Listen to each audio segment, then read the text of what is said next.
Okay, immediately I just gotta say, yo, Todou for the win. Drop a like for Todou. Drop me a like if you rockin' with the greatness that is Todou right now, fam. Dog. People, Todou. Yo, I need a best friend like Todou. I need a best friend like Todou where we can talk about how much we like Joyant. You know what I'm talking about here. I ain't gonna lie, Jujutsu Kaisen, there's something very, very big we gotta discuss in this episode, hands down, regarding Yuji, and in particular, his powers. Now, it kind of came across as comedic to a certain degree. It was like, holy shit, what the heck just happened? But there's something very, very huge to discuss regarding the exchange between Yuji and Todou in this episode, episode 15. I mean, we're going strong, baby. We got action, comedy, we got people trying to assassinate Yuji, and we just starting back up, baby. We just gearing back up. We only 2 episodes into the second core of Jujutsu Kaisen Season 1, but there is, again, like I said, something very huge regarding Yuji's character, his powers, and what could it potentially mean to Yuji and the future of the Jujutsu Kaisen story. So yeah, without further ado, best friends, let's talk some Jujutsu Kaisen! Well, hold on, not all of you are my best friend, because if you don't like a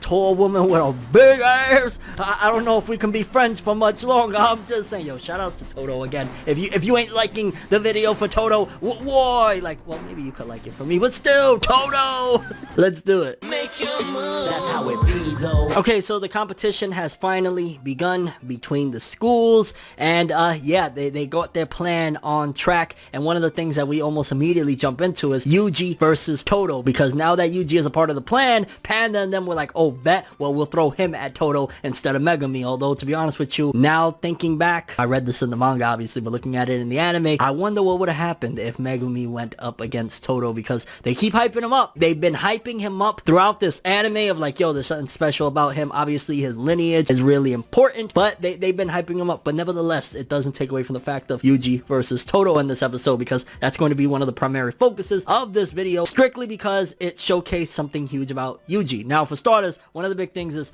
Todou starts almost immediately pounding on Yuji. He hits him so freaking hard, he flies into a tree, and that alone, like, I'm just imagining, like, physics-wise and pain-wise, if I was Yuji, and obviously I'm not, you know, athletic like Yuji, I'm not special like Yuji, none of that stuff, I'm imagining how hard that must have hurt, just alone flying into a tree, because you just see it even with the way they animate that. God bless Mappa, like, they just know what they're doing, but when you see his body aching him and all of that, because he just went flying through and into a damn tree. But then on top of that, it gets worse, because to be honest with you, if they really wanted to, and if it was the case, like, if he wasn't the main character, Yuji could have died right there when Todou goes up to him after launching him through the forest into a tree. Then on top of that, he just starts stomping his face in, to the point of him being a bloody, unconscious, for the moment, at the very least we think, mess. And I'm like, yo, he should be dead right there practically. God damn. Todou a beast. Todou a beast. But then, of course, you gotta start adding in a little bit of the it's Shonen Jump type of stuff of, oh yeah, well, I'm gonna go, which friend of his am I gonna hurt next? And that's all it takes for Yuji to start getting back up. So classic stuff. Again, it's a shonen title. What do you expect? But one of the things that I loved about it is it led into a scene that led into a big,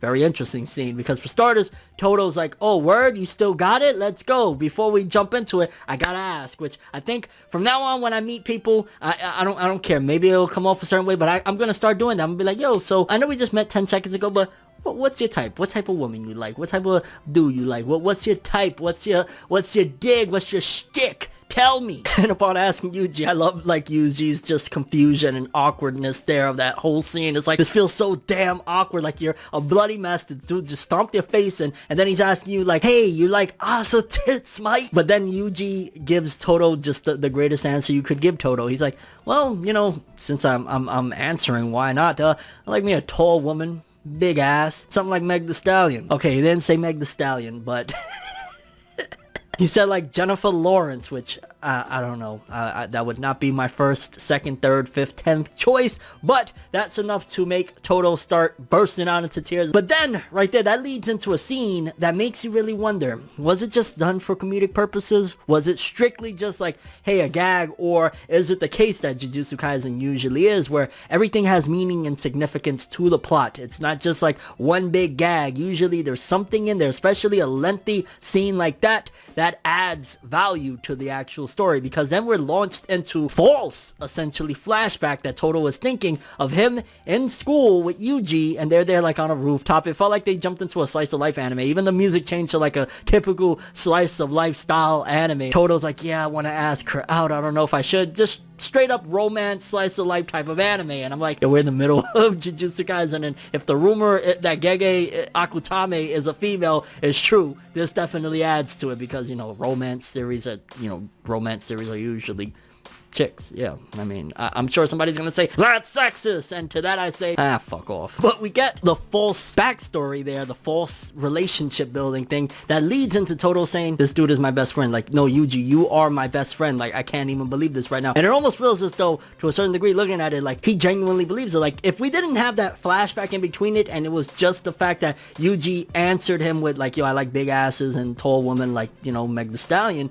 then it would have been a different story. But the fact that we got that flashback, yeah, it kind of adds a little interesting introspectiveness into what if that's like some sort of curse technique that Yuji has. Maybe I'm just throwing shit at the wall, but what if that's potentially something that Yuji is capable of doing, where he's able to make somebody believe something, and it's not even maybe of his own doing, but he's able to make somebody believe like there's a relationship with him, whether it could be like, because you gotta ask, okay, well, what is the catalyst to that? Well, what did Yuji do there? He gave him a satisfying answer. Yuji looks like he's damn near on death's door. Maybe when Yuji is on death's door, because again, like I just set up of, hey, he just got launched through a forest into a tree, his face stomped in, damn near unconscious, and then he gets asked a question like that, which satisfies Todou. Maybe that combination is what potentially could be giving this false memory and false reality to Todou, which, don't get me wrong, Yuji's a great, cool dude and shit like that, but adding that extra little flashback memory to Todou made him just like, all of a sudden, like, yo, this is my guy right here, this is my dude, my peoples. But he didn't get anything like that with Megami. He got more angry. He's like, you boring piece of shit. And just to kind of round that up, because I think that was one of the most key things to this episode, I do think that there's a possibility that Yuji, unbeknownst to him, has some sort of either memory manipulation or something there of a technique that he's going to be able to maneuver. Then maybe I'm off. Maybe it was just strictly for comedic purposes, or maybe there's more to it. I mean, yo, to be able to brainwash a brute like Todou, or a nut job, a scary nut job like Todou, I'm interested. I'm very interested. So that could be potentially Yuji's special curse technique that we don't know about. But moving forward, then the students from the other school start to try and gang up on Yuji, and I love it because it's just one thing after another. For starters, Todou, because remember, that's his best friend now, starts with a clap and switches places, and he is just launching dudes, going psycho, and I love it. I absolutely love it. And I mean, it didn't last too long, because then of course Nobara and the rest of the gang showed up to, you know, defend Yuji and whatnot, because they started putting pieces together like, wait a minute, what's going on? So then we got everybody going up against everybody, which rightfully is how it should have been, instead of them just all like, yeah, let's assassinate Yuji because old bastard ass motherfucker is mad about some shit. I mean, don't get me wrong, they have a valid excuse, a valid reasoning behind doing this, because at the end of the day, Yuji, even if, let's just say he's a good dude, and it's explained in this one, he's a good dude, cool beans, he's dangerous, he gotta die. But then we get that setup that leads into the final part of the episode of Yuji once again squaring up against Todou, and man, the art and animation, it just felt like a manly throwdown. I miss some shit like that. It's like pretty simplistic. They're not throwing big gigantic blast after blast. Like, yeah, Yuji is, you know, storing up a little bit of his cursed energy and he's getting ready, but it's nothing out of the ordinary. It just felt like a straight up rugged manly brawl, and I love to see it. I love Todou complimenting Yuji, like, even though he's so small, like, this dude is strong, and it was just great. Then again, adding into that whole dynamic of him feeling like he's his best friend, he's like, yo, you kind of lacking on that technique over there. If you don't fix that, we can't keep being best friends. And Yuji's just there like, fam, we just learned each other's names. Like, who's best friends here? What is wrong with you? If that is, you know, spun from a technique, boy, it's one hell of a awkward ass thing. And also, one other thing that comes to mind that happened in the episode is Miwa. I really like Miwa. And Gojo solidified it at the end with the little comedy scene that they had after the ending of the, you know, the ending song of the episode, where Gojo even says like, yeah, she's the nice one. She's best gal, because even when you get a little bit of her story of figuring out like the reason she became a Jujutsu sorcerer is because she's poor. She's like, flat out, I'm poor. I got 2 younger brothers I got to take care of. I need that bread, money, dinero. Miwa, we got to stand you. Nobara, I love you, girl. You the baddie, but I also like me a little bit of a good girl from time to time. And yeah, it's time to stand Miwa. Honestly, this episode, fantastic episode. Loved it. It feels as though to a certain degree, Todou has been carrying the last couple episodes on his back. Honestly, it's just like everything is great. And Jujutsu Kaisen, I feel as though we don't deserve such a great anime from Mappa, but Todou's just fantastic character. Very curious what you guys think. The big question, is that a genuine curse technique of some sort, or just in general a technique coming from Yuji that is unbeknownst to him regarding being able to manipulate memories, or it was just all done for comedic purposes, that whole entire scene? Your thoughts on Todou, thoughts on Miwa, them trying to assassinate Yuji, just your thoughts in general. Jujutsu Kaisen episode 15, fire ass shit. That's all I have for this one. Thanks for watching. Hope you enjoyed. If you liked anything I had to say or enjoyed the video, drop me a like. I'd greatly appreciate it. And if you want more from me, make sure to subscribe. Follow me on Twitter, Instagram. Hit that bell to get all notifications. And if you want to follow any of my other social media, links in the description below. I'm ForneverWorld, and as always, people, have an awesome day. And remember the golden rule: anime and manga for life. Bye. Have an awesome day. Peace in, and go watch Jujutsu Kaisen. I gotta get back on saying that, because yeah, you should be watching. Yeah, Jujutsu Kaisen. Have an awesome day, my best friends. Only if you like big asses. Yeah.